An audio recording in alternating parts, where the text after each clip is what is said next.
What's the crack? Welcome back to the Irish Boys podcast. Another week of absolute misery to go through three topics that we picked out because I can imagine the first topic taking absolutely ages. First one is going to be the debate around Ruben Amorim. We'll argue for, against, and get Mum and Kieran's views on what they think should happen next. Secondly, we're going to look ahead to the Sunderland game, now pivotal after the loss to Brentford, and see what we think should happen there. And then the third one, just to wrap things up and have a chat, is around Ineos as a whole and their wider decision making so far in charge of Manchester United. So I suppose first place to start, reactions to Brentford. We'll go with you first, Tom. You're the more tenured hand to our support and probably the steadier optimistic one. Yeah, so what do you yeah. If you isolated it as a one-off match, what did you make of Brentford? I don't know. I'm just disillusioned with this team. I really am. I think he has to, if he wants to save his job, he has to change the tactics because they're not working. And they haven't worked. And they're not going to work. So he has to tweak that system. I'm not saying that he has to go to 4-4-2 or 4-3-3 or whatever, but he has to do something with that system. I was just so deflated with that result. I know there were two brilliant goals from Brentford, but it's just in a word, deflated. Kieran, what do you think of it? More depression. I was so optimistic going into it. I was like, right, we've got a good win here against Chelsea. Brentford usually has, historically, the last few years, hasn't been a great place for us to play. They always just seem to be more aggressive and like cutting straight through us so easily, which is a lot of teams do, but they seem to be so much more up for it than we are for some reason, and they just blitzed us there that first 20 minutes, and albeit, when you buy into our nets, that's, the first goal, it was some goal, the first one I had to get a say now, but the second goal was a bit biscuit wrists again, and I think I thought the Sesko goal, which was the only positive from the 90 minutes, was Sesko's debut goal. I thought he persisted well, and he dug in and he got it in the back of the net eventually. And to be fair, as a result aside, I think Sesko had a good game. I thought some of his hold-up play, his passages of play, and his goal, I thought he was the only player that could maybe hold his head high at the end of that game. But same old story, just good result, bad results, good result, bad result. It's like you don't know what you're going to get. There's no consistency at all. And it's just deflating when you're trying to get yourself psyched up for a game where you're looking forward to waiting a whole week. Like, you have a week to prepare for these teams. There's no excuse. Training pitch needs time in the training pitch. And you can say tactics and all the rest, and I think sometimes it's easy to point to the tactics, I think, but if you don't have the right personnel, if you're Ruben Amorim, you don't play the right personnel in the right positions, your tactics are going to look shit. And I think that's what's happening. Yeah, but do you not think the first goal was everything wrong with Ruben Amorim's system? I mean, they try to push up in that position. The midfielders, it looks a wee bit. They can find a way through a misplaced pass. Bang! It comes over the top, and Brentford will score. It was so basically embarrassing. Basics. Player errors again. Misplaced pass. Keeper errors. Is he putting them in a position to fail though? Like, you can only, there's only so many times you can say, okay, players made mistakes. It was individual errors cost it. At the end of the day, Oliver Glasner plays the same system in a 3-4-3. They're nowhere near as open as Manchester United are. They're a lot more competent moving forward. They're safe in their own skins in terms of possession because they have the likes of Adam Morton, who's very comfortable moving the ball on. Yeah. Bruno Fernandes seems to run too far forward at times, which, and I'm not harping at Bruno Fernandes, he's a 10, so he's playing exactly as God intended him to play. But then the consequence of that is when they lose the ball, there's no one there in the midfield. So they're very, very easily overrun.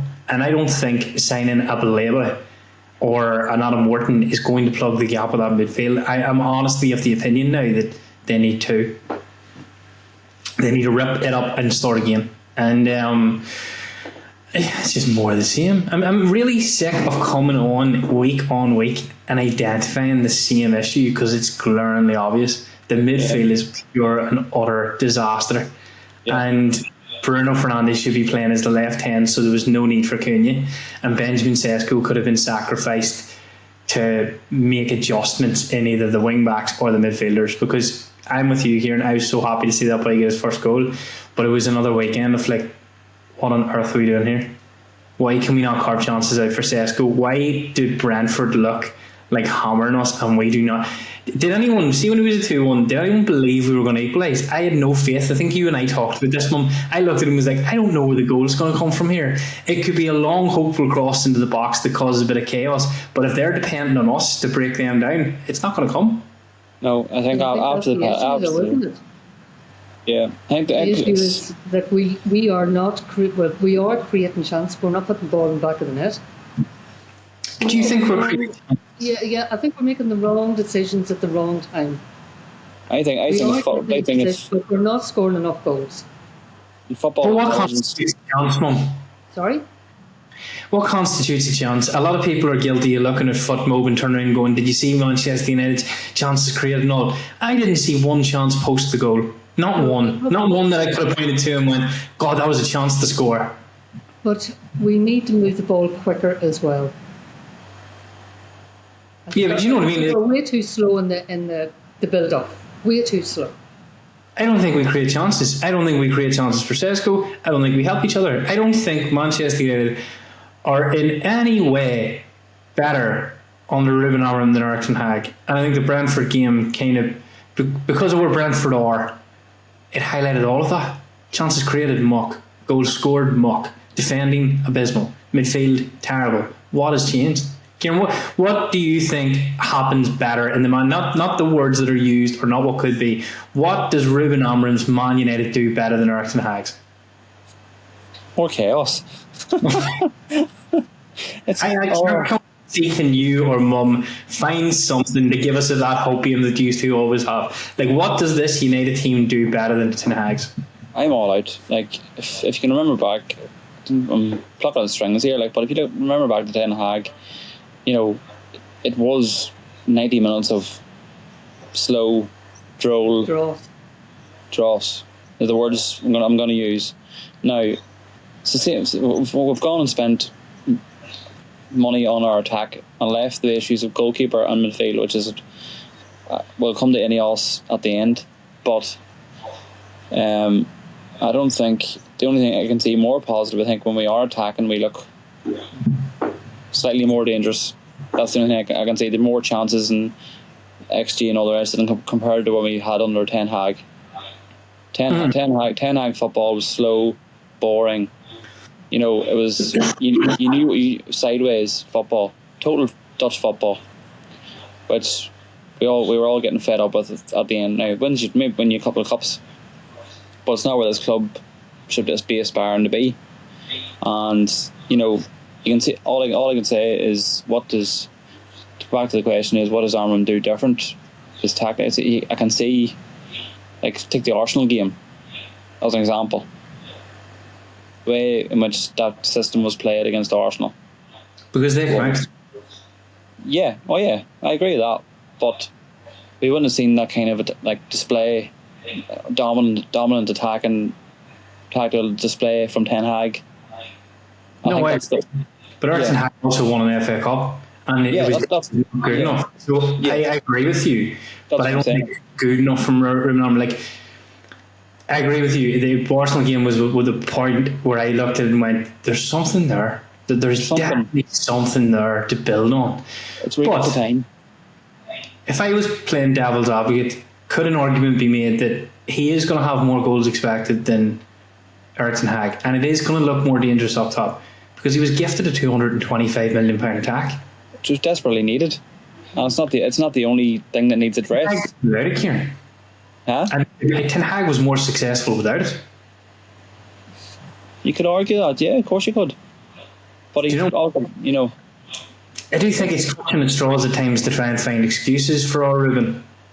Yeah, I think you could say that people who are Ten Hag there again, Amorim in, are going on hypotheticals and hopefulness, whereas people who are Amorim out are going on evidence.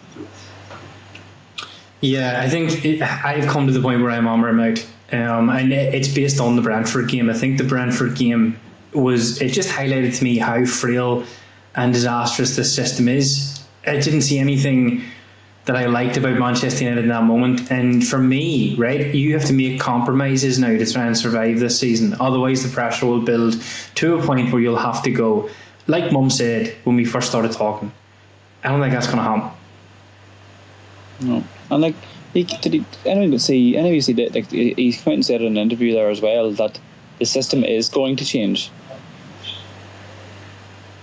Yeah, I think he was alluding to the fact that this. It's an evolution. It's contextually, I think he was saying this isn't he attracted. This isn't the finalised. This isn't the way the system he wants to play. In the end, end up in. There was that one, and there was another one. I can't remember who it was with, but he said the same thing. Yeah. That this isn't the end game. Let's say, for all you Marvel fans, this isn't the And I'm like, right. Well, what are you waiting on? Players, just try it. Like, it can't be any worse. The results can't get any worse and inconsistent than they already are. If you just just try what you're trying to get at here. I think, mad as this is going to sound, this is Manchester United and Ruben Amorim with the handbrake on. I think he's afraid if he takes the handbrake off, he'll get beat 3-4-0 every week. I think if he lets that team flood forward in the way that he would like to, I honestly think this is a pragmatic version of how he wants to play, which is insane to say when you get beat 3-1. But I think what he's saying, Kieran, is we are trying to find and fumble our way through this formation in the way I want to play with the players that I have, okay? If I was to show you the way I want to play, you would see this team fall flat in its face because they're not good enough. No, when you look at the high ball that came over the top, Matthijs de Ligt, Harry Maguire, Luke Shaw, caught dead. Too slow. No one was alert to it. Everyone was too slow to get back to it. And I've said this before, either Harry Maguire or Matthijs de Ligt should play the centre-back role. Because if you have a quicker back, that quicker centre-back will get back. And United fans will jump and say, Lany Yoro. But counterbalance that with the fact that Brentford have made a name for themselves this year with the long throw, winning headers, being physical in the box, and Lany Yoro can't do that, right? So it's so frustrating. Like, you can't play Lany Yoro against Brentford because he can't win headers. You can't play Harry Maguire against Brentford because Harry Maguire isn't quick enough. I feel for him. I really feel for him. What do you do? Like, where's he in heaven? I know it's where I'm clutching at it here, but at least heaven has the legs as well. I don't know how Luke Shaw gets into that team every week. Yeah, what he sees in Luke Shaw either. And Dallow's just another catastrophe. Again, his football intelligence is absolutely shocking.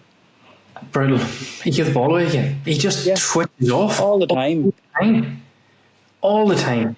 Under Ten Hag, you point out two players who's going to make a fuck up: Onana, Dallow. And you know what? You look at Diogo Dallow, right, and you look at the formation that we're trying to play now, and Mum, it infuriates me that he can't play it, because this is a lad who, for Portugal, crosses the ball in with finesse from deep, tries to aim at Ronaldo, tries to aim at players, and then I don't know if this is a consequence of the lad just having too many managers with too many different philosophies, and he's not smart enough to work out what he should be doing. Beat your man and cross the ball, lad. Sesko, do you know what I mean? Whip it. Just when that ball comes out, if the Manchester United team are giving you the ball in the wide area, then that's an admission by the Manchester United team that they can't find a way beyond that position. Put it in the box. Mbeumo's no slouch in the air. Cunha will try and get on the end of it. Sesko, you've three options in there, right? He's an option coming from deep midfield. And yet Dallow and Dorgu seem... Like, what do you make of that? Like, fullbacks that can't cross the ball, playing in a wing-back position. What is that? Deadstream as well. I think that's one of the points I made was our passage of play is not quick enough in the final third. No. And to be quite honest as well, our forward players aren't making the runs yet. I know these are three new lads into a team, but Cunha and Mbeumo should be up to par because they've played in the Premier League. But I think that's the full-backs aren't good enough at the minute. You take some of the full-backs that play for the bigger teams across the board, and they're up there where ours are there. Yeah. Like, I'm not going to dig out Patrick Dorgu because he's only new to the league and he's only a very young player. But Dallo has been here for a few years. And it's either hit and miss with him. And he's very frustrating to watch at times. And I think he suits the Portuguese team better because he's more disciplined in that Portuguese team. He's playing with superstars in that Portuguese team. And he will be called out by the like of Ronaldo or Neves or Bruno, that if he does start slacking, whereas the only person to call him out in our team would be Bruno. Yeah, so Bruno's his mate. Yeah, that's what I mean. So I think that's why he plays better. He ups his game because there's more talent in that Portuguese team for a start. Yeah, and the only comparable Premier League example we have is Crystal Palace. And I was talking to a friend of mine in work and he was saying, well, how come the Palace fullbacks can do it? But when you look at the Palace fullbacks, right, Munoz and Richards aren't as good on the right-hand side as the left-hand. The left-hand side of Crystal Palace is where all the danger comes from. Because Tyreek Mitchell can roam at will. Because if he loses the ball, or the ball comes into the left side of centre-back, the person clearing for him is Mark Gahey. Mark Gahey can win the ball in the air. He's a big, strong lad and is a brilliant centre-back at running people down and win the ball back. That is an English Premier League centre-back at his finest. And Crystal Palace have found that did Mark Gahey come from the academy? Munoz, I think they signed from Genk a couple of seasons ago. He didn't really look great in the Premier League, but under Glasner has developed into that right wing back role. And I think if Amorim is given time, we will see players develop into it, right? And this is playing devil's advocate to be an Amorim fan here. What chance has Patrick Dorgu got when Luke Shaw's behind him? Luke Shaw is not a centre back, and it's like digging out Bruno Fernandes again. I find it really difficult to do because how do you blame Shaw? He's a left back playing left centre back in a brand new system. Of course, he's going to make mistakes. Of course, it's going to look messy. It just shouldn't be done. Harry Maguire should not be playing on the right half of the three either. Neither should Matthijs de Ligt. No. But they don't trust Lenny Yoro at the minute because he's looked so frail in the air. Aidan Heaven can't come into the team because, God love me, he looked a shambles. He hasn't played since that fateful night in the Carabao Cup, and neither he should because he was woeful. So I just think Manchester have a real lack of quality. But I mean, under Eric Ten Hag, right? So you can't expect to sign 11 players. No. You have to get the best out of what you have, and that is where Ruben Amorim for me gets sacked before Halloween. Point blank refusal to even attempt to get himself through this year and just persevering with what looks like the inevitable, a relegation fight. Yeah. So happy times for Manchester United fans. Okay, so on to the next segment, right? Where do United go from here in terms of Ruben Amorim, right? So take Brentford away from it. Where do we logically not take all the we could sign this and this needs to happen, blah blah blah. Go for you first, Mum. What happens to Ruben Amorim in the coming months? What do you foresee? I personally can see him walking. I think the pressure will be unbearable if he starts. Or resigns. Sacked or resigns? No, he'll resign. I think. Okay. I do, because you know what the press is like. Arne Slot is getting it with both barrels today, because that's Liverpool have lost back-to-back games. I mean, which is mad. They're still, so that's just the way the press is in Britain. I think that maybe if things keep going the way they're going and the results aren't good, that I think he will walk before Christmas. Hope I'm wrong and the results pick up. That's just the way I see it. I don't think they'll be reluctant to sack him, because that's more egg in their face.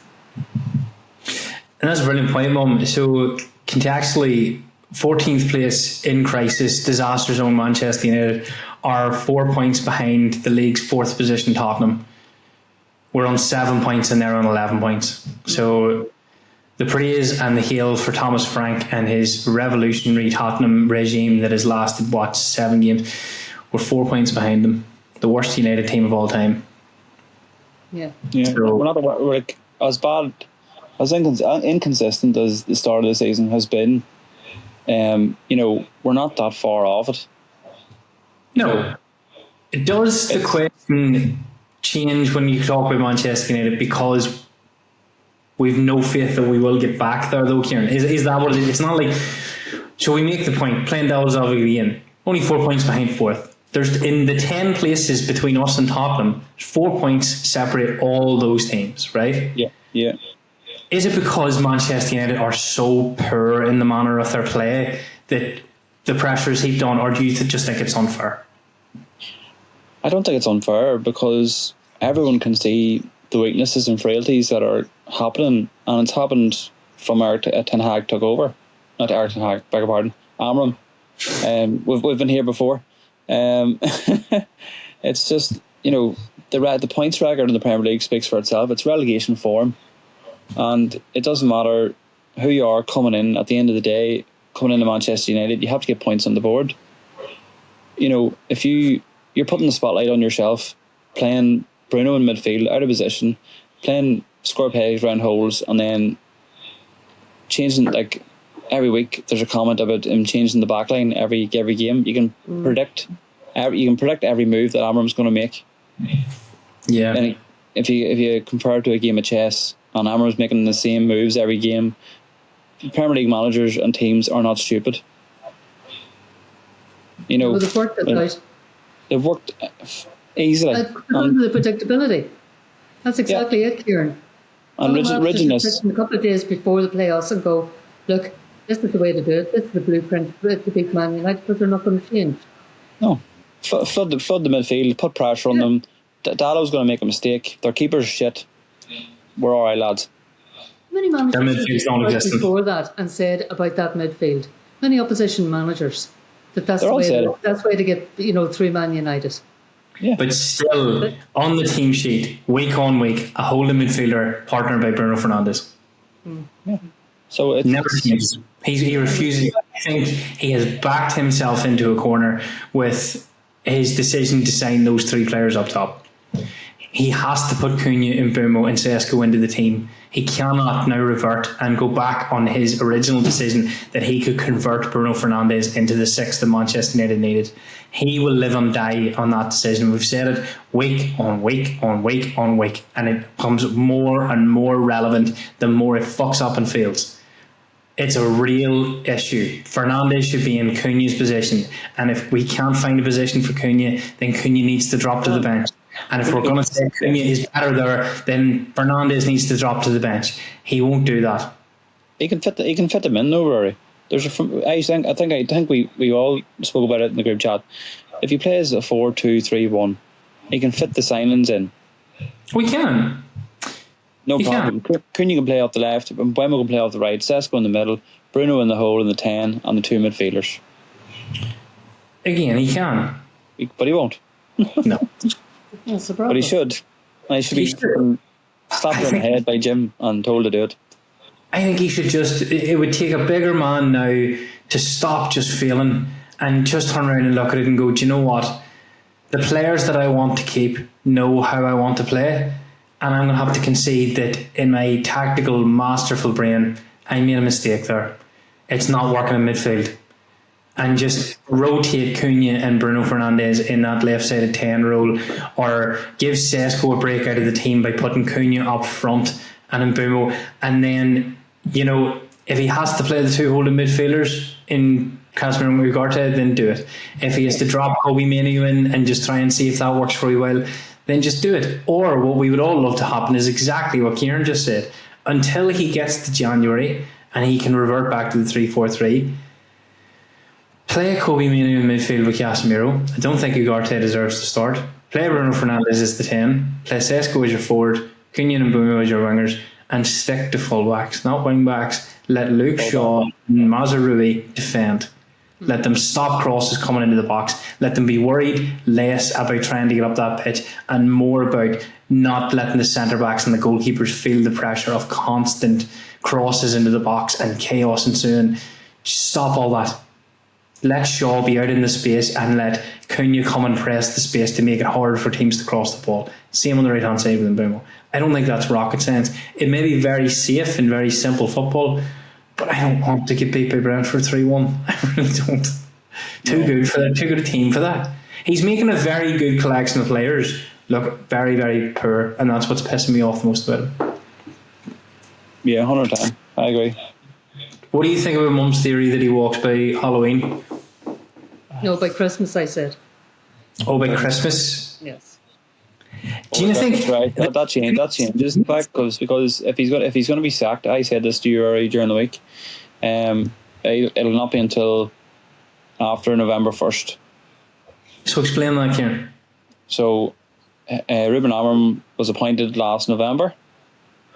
So if he gets terminated before his year, then that will cost Manchester United 12 million for Ruben Amorim, compensation fees, plus compensation for his staff that have come in. And yeah, and so obviously they don't want to. We're tight in money as it is, Manchester United. So and it also gives him the chance. What Ineos would love is for Ruben Amorim to turn this around, because Ruben is Ineos's pick. Yeah. He is their man. So by holding fire until after the year, and if they do end up sacking him, not to hold their hands up and said, "We got it wrong, guys," again, at least they're saving money in the pockets. So no decision will be made from Ineos until the 1st of September. So we're dependent on Ruben Amorim to walk away if it's going to change before that. Yeah, that's my thinking. Hypotheticals. What if United lose to Sunderland?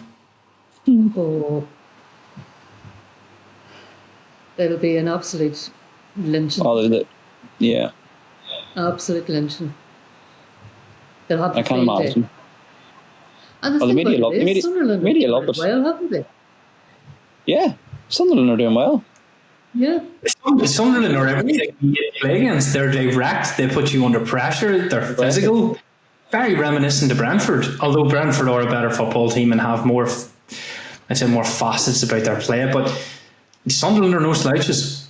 No. They'll come, and they will not respect Manchester United at all. Who does these days? It's very Jack Charlton-esque when you see United and their opposition just put them under pressure. Want to put them under pressure and watch them crumble. Try not to concede early so they don't have the chance to kind of keep you camped in. Don't make them make you come on to them, and you'll get away with this game.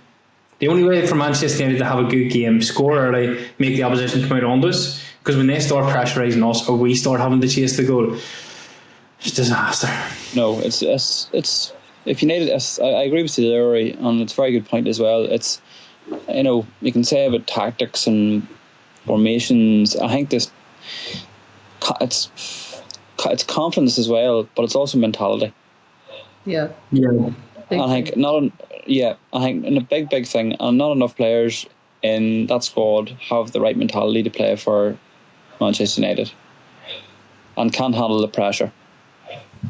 I think that's why you see, why we're seeing, everyone's looking at the players that leave Manchester United and see how well they do.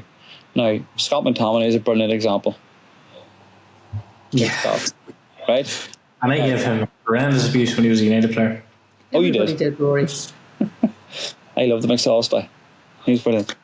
But anyway, Conte seen him as a 10 and he succeeded as a 10, and Manchester United didn't want to play him as a 10 because we had Bruno Fernandes. And Bruno Fernandes is a better footballer than Scott McTominay, but Scott McTominay is a better centre midfielder than Bruno Fernandes, and Bruno Fernandes is a better 10 than Scott McTominay. That sounds mad, but I truly believe that's the case. Yeah. Onana's still a clown in Turkey, But he was doing well, no? I haven't seen anything off Andre Onana. He conceded 2 goals in 2 minutes there last week. Oh, did he? All right. Got nutmegged and everything. Yeah, it was. Oh, so he's back, is he? Because he was doing well and they like him for a while. Yeah, I think it was one game. He had one game. Yeah, he had that game where he did well and was pumping it 2 games. That game where he did well, he made that big save at the end and he got an assist in his next one and they were like, oh, the boy. Oh, here he is. Here he comes. And Garnacho has been absolutely stinking up at Chelsea. Yeah. As is Sancho at Villa. Yeah. At Villa. Glad to see that. Yeah, glad. Yeah, he's doing all right. I'm glad to see he scored 2 cracking goals in the Champions League. You know, I'll always I know you love Rashford, Rory, and I'm always been a Rashford fan. And yeah, and it's a pity of his attitude and his work rate. It really is. And I don't know what's going on in the lad's head, but I'm glad to see him playing well again at Barcelona. And if they buy him, they buy him. But he's, That's why I hope he does well, that they buy him. Yeah. Do Manchester United create these monsters, or are they just bad personalities? Marcus Rashford never struck me as the player that he turned into, or the personality that he turned into. And he's not the first one to turn into a bad apple at Manchester United. I just think that some people have the strength of will, right, to stay true to their character, and some people become the products of their environment. And Manchester United haven't had one shining example in many a year of a player where you look at and go, there's a real club man, there's a real loyal character. Everyone has shit on us when they've left. Everyone has either shit on us before they've left or shit on us after they've left. So you have to look at the club and go, there's something wrong there. It wasn't just Rashford. No, it's not just him. I can't say that. Garnacho was coming a flipping Messi at one stage, and we thought he was the shining light for Manchester United, and then he has turned rotten and left. Everyone's seen what happened with Di Maria. It was an absolute disgrace. It seems to be a recurrent thing. Players leave Manchester United. Alexis Sanchez said he wanted to leave after the first training session. Said that we were a disgrace and a joke, and that he ruined his career coming to us. There's so many players have looked at this football club over the past 10 years and been like, you wouldn't even believe how bad it is until you actually experience it. Mm-hmm. So, not sticking up for Marcus Rashford, but I just think if it was 1, 2, 3, 4, maybe even 5 examples, but I've just pulled 6 out of nowhere. Yeah. I think when it comes to the discussion we had, it's not just the first team. It's open heart surgery, to quote Ragnick. It's not just the football team on the pitch. It's top to bottom. Inside and out. The whole establishment. It's the whole establishment. I think it's been brewing over the last 13 years since the Glazers took over. It's been festering. Yeah, and it's just going to take a while to fix it. They never did open heart surgery though. It was such a cop out. Everyone said open heart surgery, this and blah blah blah blah blah. And fair play, NEOs came in and last summer they got rid of some big personalities. That's not open heart surgery. No, it's not. Still retaining Shaw. Start somewhere. Hey? You have to start somewhere. They did get rid of key players and they tried to keep personnel behind the scenes and stuff like that. And I'm sure they were well compensated for it. We're in a huge amount of debt as a club. Huge. I think it's nearly topping $1 billion now, is it? Oh yeah, more than likely. Yeah. And that has to be addressed.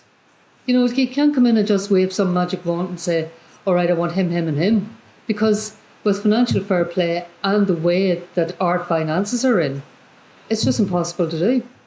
But it has nothing to do with what's happening on the pitch. Sorry, Rory?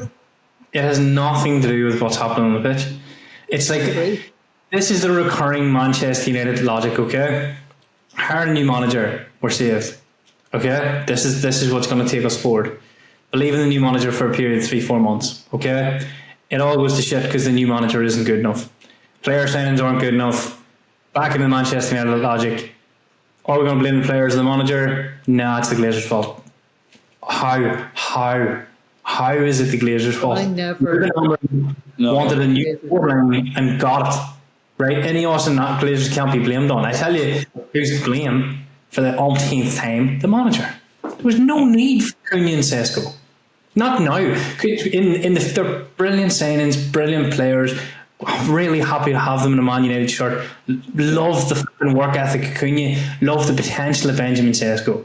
Lops out of the transfer window. Stupidity, misunderstanding the issues, and too much overconfidence in your ability to get a midfield and a defence out of the shit that you had and what you've left yourself as a relegation team.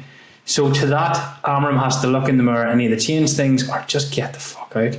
100%. And I wasn't, by the way, blaming the Glazers for what was happening on the pitch at the minute. I'm just saying, it has a wholesale problem, and we were talking about Rashford and the mentality that was pumped into the club, the money and throwing money at them. I wasn't hinting that was the issue. Just like it's, no, it wasn't. Just to clear that up a wee bit. Just clear that up. It's all going to shit again. Top to bottom shit. Start a protest there. What are we protesting against? Anything, just as long as they don't Ollie back at the wheel. Yeah, as long as they don't have to actually watch the football match and they can stand outside, protest anything. Burger prices, who cares? More entertainment. Do you think, and this is something I legitimately said last year, do you think this is the end of Manchester United if Ruben Amorim goes? Because is Ruben Amorim Manchester United's last chance to make it back to the top fours, top sixes, top fives of the Premier League? If Amorim was to go, is it over? Are Manchester United now a mid-table team looking at a 5-10 year rebuild to get back to European football? Not trophies, because that's unrealistic. United have no chance of winning anything, in my opinion, in the next couple of years. But to come back to the question, to come back to competing for being a big team in England, what do you think? Depends who they get in next. But that's the question I'm asking you. Do you think anyone would take it next? Do you think that they're maybe being careful and cautious with Ruben Amorim because this is their last chance at a potential big manager, at a successful manager? Does it now become a case of who can we get? Who wants it? Yeah. What chance? Romano threw a name into the ring, and it's Xavi. Yeah. And he's looking to manage in the Premier League. Yeah, I mean, that's what I'm talking about. Xavi's a nobody in terms of football management. An absolute nobody. He went out and he managed in Qatar or Saudi Arabia, or he was given the Barcelona role a bit like... Hey? He won trophies with Barcelona. He was given the Barcelona job in the same sense that Ole Gunnar Solskjaer was given the United job, because he had links to the club. But post-Barcelona, who hired Xavi? True. We'd get Ollie back. Good vibes, Ollie. But you're leading into my point here, yeah. Do you think it's over? Do you think it's the Xavis and the Ole Gunnar Solskjaer? No, I don't think any reputable manager would take the Man United job. It's a poison chalice at the minute. I think they'd stay well clear of it. So we're talking about, mid-table managers here. Yeah. Unless they're absolutely mad. Unless they throw a load of money at them and they take the head staggers and sign on the dotted line when they're drunk. But no top manager I don't think would take the job. I'm with you. I think that's Manchester United's biggest problem, and it's the reason I said it last year. I think Ruben Amorim is the last chance that United have to attract somebody of his potential, and he can't say quality because he hasn't shown his qualities really, and he only won trophies in Portugal, the same way Ten Hag had only won in Holland, so that is a real worry. But I think Ruben Amorim is the biggest name United will have for a while. For a while, yeah. I think you're looking at the Southgates and Xavis and managers that are out there and unemployed that you're taking a real risk on. And I'm not saying Xavi couldn't come in and do a job in Man United. That would be really arrogant, because as you said, he won trophies in Barcelona, but Amorim won trophies in Portugal with Lisbon. You could argue that when the going got tough at Barcelona, Xavi had to be moved along because he didn't have the pedigree to take them forward one. And then no one in world football was going to give him a job, and he went out to the Middle East. That doesn't bode well. No, people throw the argument down there and there as well. Like, it wasn't all rosy in the garden when Amorim took over Sporting either. No, true. They were going bad, weren't they? They were going very bad. But and that's the maybe where Jim and he also are trying to show their faith this season in him is, yes, they're inconsistent, but look at what I done at Sporting. I got rid of everybody who I wanted to get rid of, and I got in who I wanted in, and the results did turn around. from how dire they started. I think that's saving him in the job, Kieran. I think it's the reason. I think that's the only thing that he hasn't been sacked yet. Yeah. I think what he will point to in meetings is, look, I've been here, and I know I'm overly emotional, and I know I have my heart in my sleeve, and I'm getting really frustrated. I didn't anticipate it being this rough, but this happened at Sporting, and it was because there was too many attitudes, egos and personalities in the changing room that shouldn't have been there. And then when we got rid of it all and we got ourselves through it, we started winning trophies. And I think that's where Jim Ratcliffe has said, I would like to give him until the end of the year. And then I think even if, as long as he doesn't get relegated, I could still see him getting another year. I could see him getting another transfer window. And if he couldn't pull it together after that next transfer window, where I believe United sign their midfield, sign defenders and goalkeeper, then they would look at it and go, right, well, this isn't the boy. We've given him a brand spanking new, he can do nothing with it. I think there was talk about the result story. Yeah, exactly. I think he still needs to make compromises, but I think what Rory's saying there, if he doesn't get relegated, that's I think top 8 Europa League football. I don't know what the minimum is for him, but I think surviving. I think, and he's apparently said that, now whether it's quote true or not, that he wants to give Amorim a year, a season, whatever, with the team that he wants, up top, midfield and defensive, and he's only got 1/3 of it. I mean, you look at Liverpool. We can't compare ourselves to Liverpool, but their new players seem to be struggling a bit with the pace and power of the Premier League. So we have a brand new forward line in that has plenty of potential. 2 of them have played in the Premier League, but they're playing as a unit for the first time behind a new midfield. Bruno Fernandes did not play a whole lot of football in centre midfield last year, and now he's being asked to carry the can as the 6. So he's new. Cunha's new, Mbeumo's new. It's a real new look. Patrick Dorgu's been there a while. The fullback is the fullback. Very misshapen looking team, and that forward line could carry Amorim some success where it looks a bit better and he gets himself over the line, but it could take another couple of months before we see that. Yeah, I think that's something. He needs to survive this run of games, and I think I know we're inconsistent, but I think I pointed to it last week. Like the run up around Christmas time should be favourable for Manchester United. Should be. Now I'm not saying, I know Brentford, I know you're looking at me, Rory, and saying, come on lad, wise up, but I'm trying to be positive. Stop looking at me like that. What is favourable? Think of it this way, right? Think of it this way. Two. If we hadn't missed 2 penalties, we'd be on 11 points right now.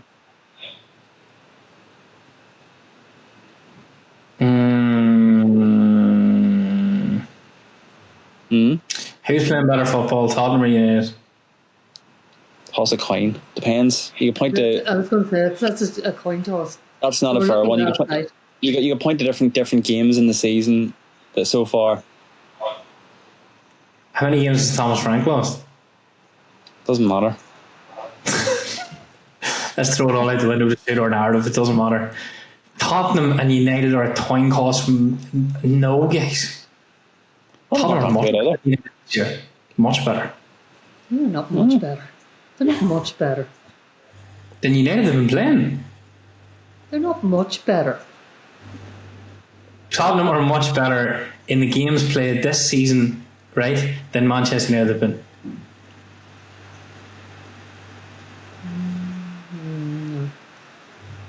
What are you basing that on? The fact that United struggled against Burnley, got tanked by Brentford, couldn't get past the line against Fulham, beat by Arsenal, embarrassed by City. What have Tottenham stepped wrong to make you think that they're not? Didn't they get through their Carabao Cup games? Didn't we get tanked in our crowns? How can you even say that with a straight face? Who have Tottenham been beat by, folks? I don't watch Tottenham off the top of my head, so I don't know. Okay, so is it an ignorance thing where you haven't watched Spurs and you're just guessing at it because they're they can't? I can take that. But comparisons between Tottenham Hotspur this year and United is mental.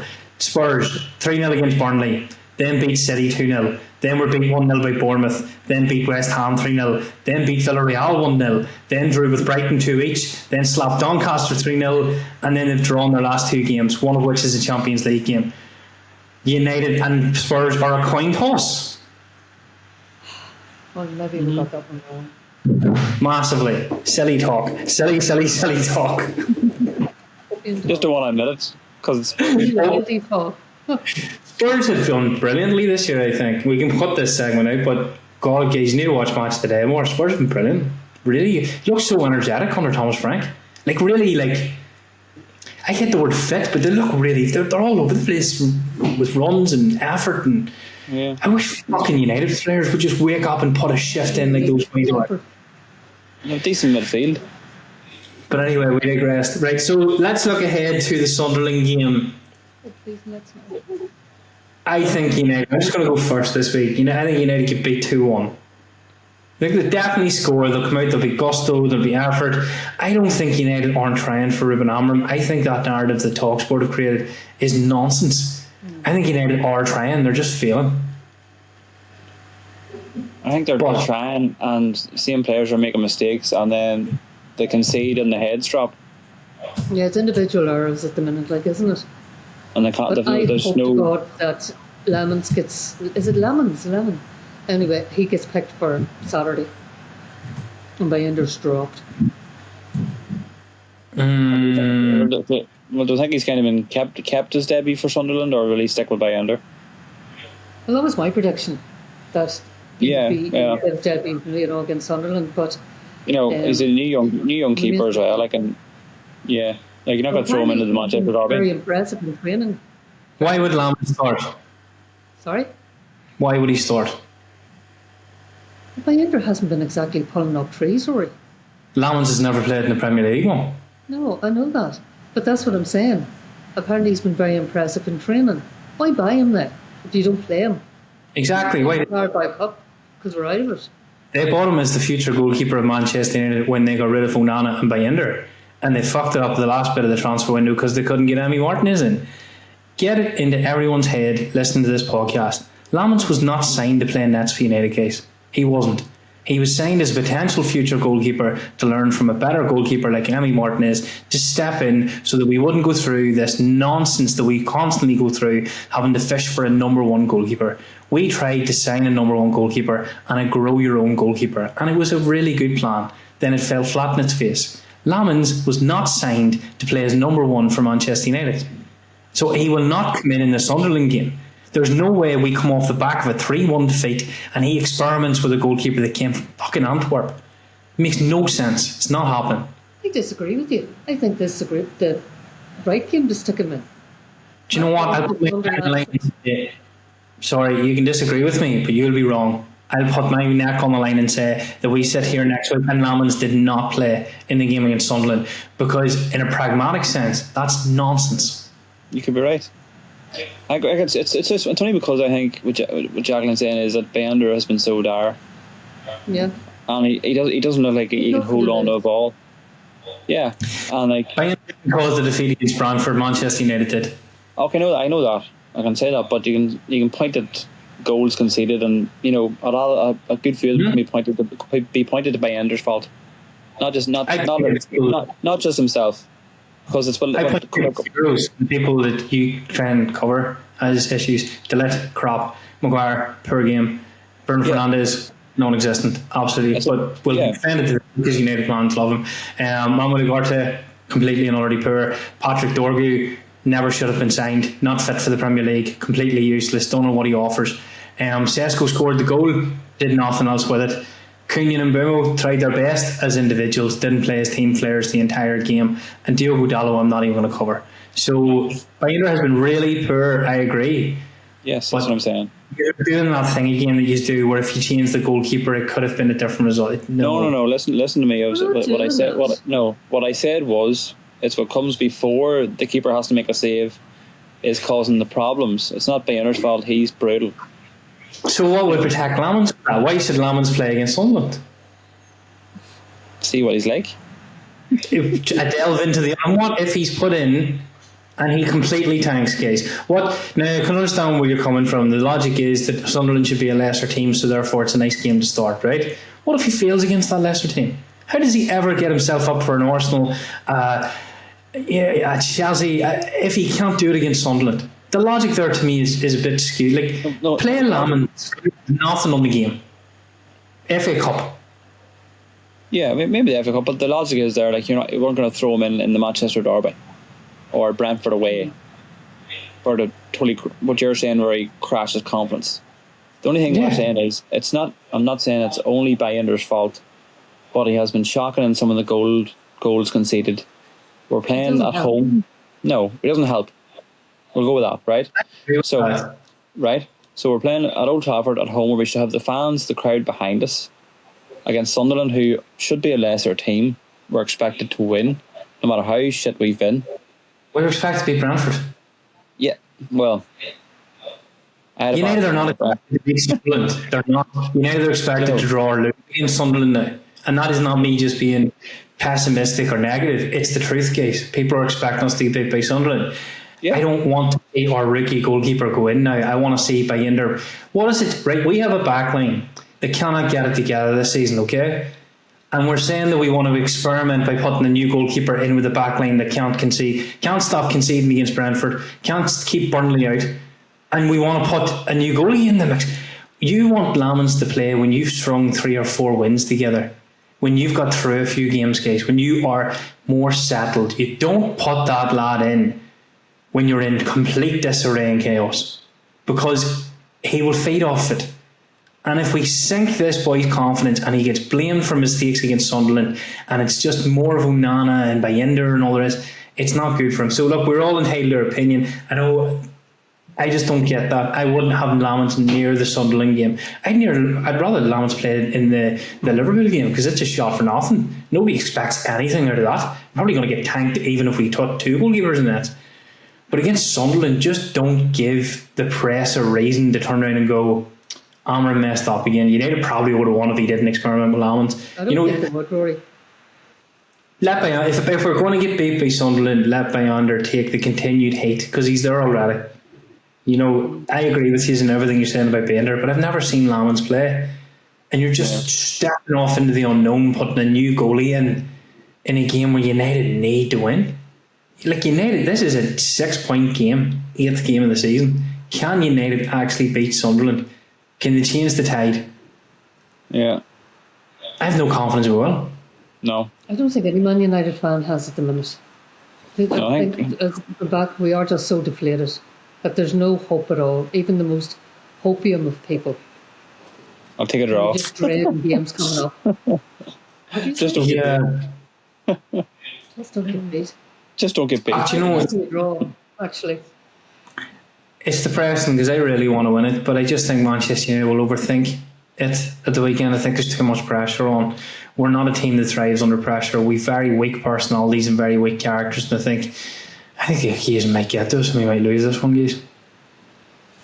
Keys better not get to us. We're playing at home. Woohoo. Oh God, with this Manchester United team under Eric Ten Hag, Ruben Amorim, under many managers, that is nothing anymore. They've taken Old Trafford in the toilet. But anyway, we have won the last 2 at home. We have. Yeah, we have. Chelsea game was therapy for us, right? This is such a depressing podcast, so it is. There's no cheering it at all. Why didn't we start this years ago? I don't think there is. Yeah, I'm going to say there's nothing I like about Manchester United at the minute. No, Chelsea, I thought, was a shot for nothing, because the rain and the goalkeeper sending off and all created an element of chaos that was very hard to judge United. Brentford was a reality check for me, Mum. It's very hard for me to get myself up this week to having some hopium against Sunderland after Brentford. If it had been a bigger team, fair enough, but Brentford have just got Keith Andrews through the door, are throwing the ball into the box, trying to score Rory Delapex goals and score 3 goals from open play against us. It's just mad. But anyway, Mum thinks we can beat Sunderland. Go on, Mum. What's the score prediction? No, I predicted a draw. Wow, you don't even think we can beat Sunderland? Oh. You're giving me grief over not being positive, and you predicted a draw against Sunderland. Well, it's not totally negative. Like, I didn't predict a fail. Terrible. You did. It's poor, Mum. I'm It's sick poor. of the here. I predicted draw. Dropped the ball on that one.